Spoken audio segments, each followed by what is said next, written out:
Hi friends, welcome to Nestle's Nook. So today, you guys know that I have the peaches, and we did pull some of the peaches off there, and we got those peeled. And then I thought to myself, how can I easily get those the seeds out of there? The pit. I'm sorry, I can't even think of the name pit. But to get the pit out of there, so what I did is I took like a half a cup of water and I put in all the peaches that we had for 3 minutes in my Instapot, and that separated all of them very, very nicely. So that worked out very good. So that took all the seeds or the pits off there. So what I ended up with was about 8 cups of peaches that's cooked. Now we like peach jam over peach jelly. So I have the ball jam and jelly maker. I've had that now for probably about 5 or 6 years at least. And so what I'm going to be doing is I'm going to be doing 2 different batches at 4 cups at a time. And I will get this all canned up and get this ready for my pantry. So I'll bring it along here, bring it down here. So this is the ball jam and jelly maker. And I have some pectin right here. I'm going to go ahead and turn this on, jam, and go ahead and you hit enter and start spinning. So I'm going to go ahead and put a couple teaspoons of pectin in there. Then what I'm going to be doing is I'm going to be taking half of this 8 cups and I'll be putting that in there.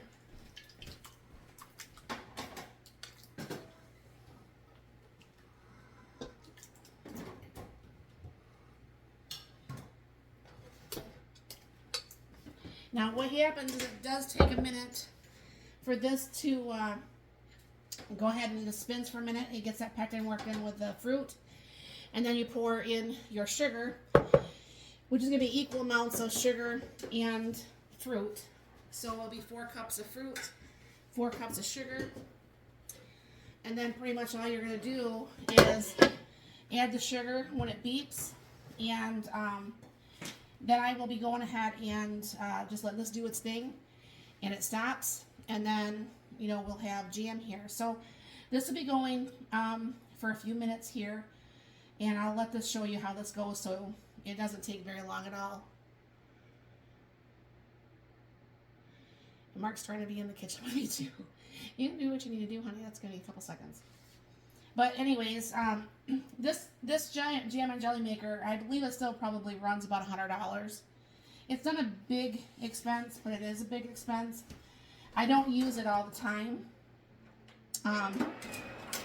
But I don't like to also stand over my stove and, just completely stir constantly either.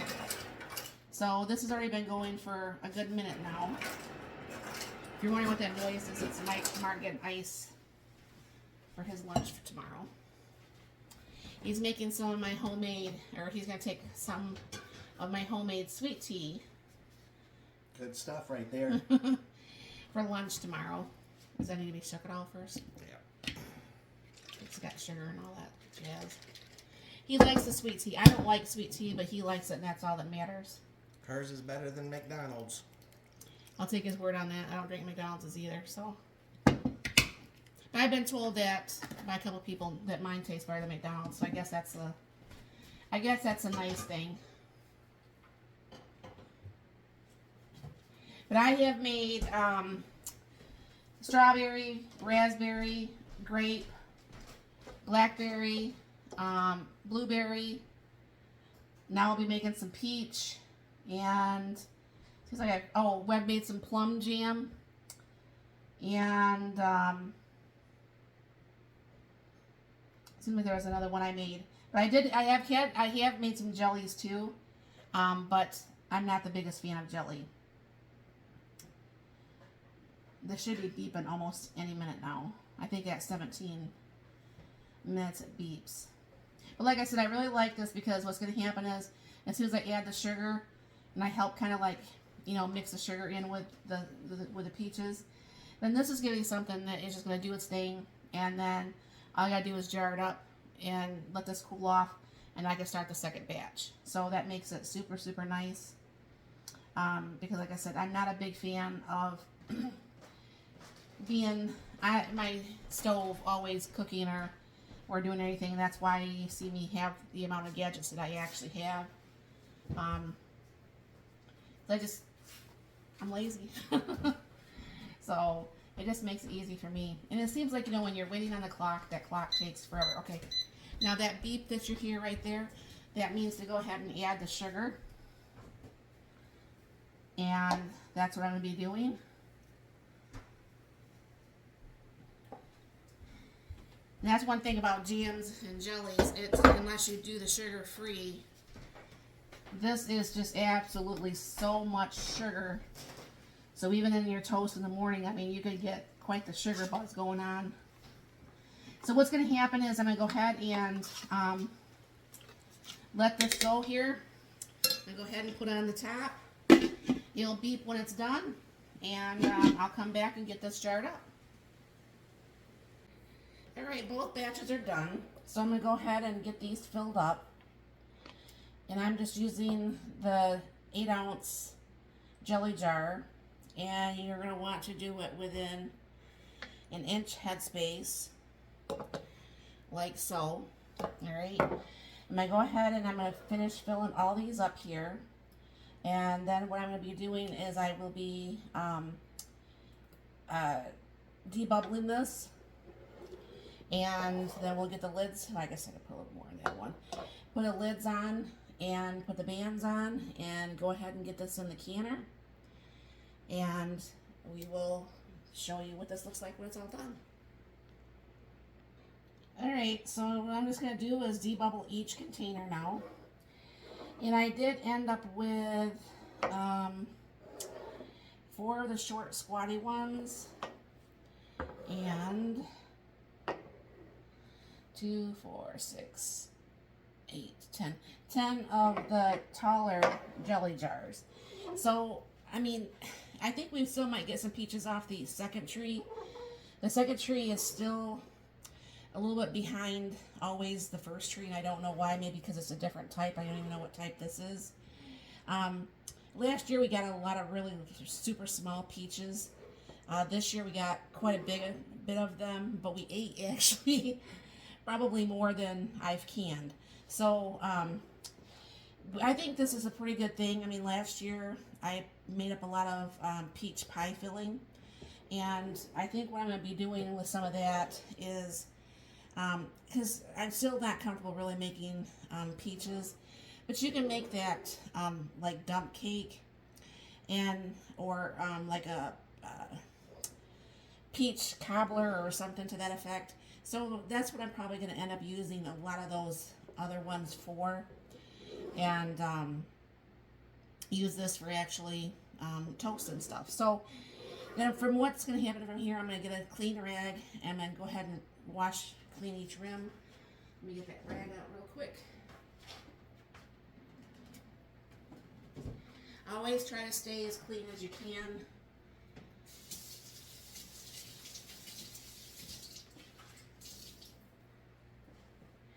I know someone had mentioned on one of my videos, and I mean, everything is your rules, your kitchen. I mean, obviously you try to do things as safe as you possibly can.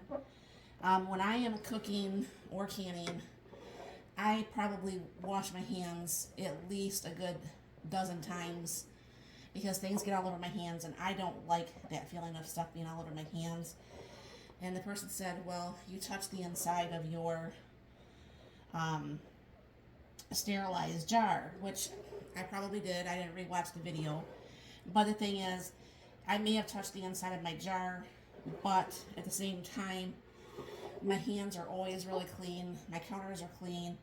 All these things are clean. So if I did touch it, it's not something I make a habit of touching the inside of sterilized jars. But, I mean, that's something that you're going to want to keep in mind too, that you don't need to have any foreign ickies in there or anything. So, I mean, that's just totally like up to you. Like I said, I can't tell you how to can or not to can or how to do things. There's a lot of people who do a lot of things that I don't feel comfortable with, but I don't eat their food. And they're not killing me, or they're not giving me any things because I'm not eating their food. But, you know, like I said, you have to be comfortable with how you can things. All right. So from here,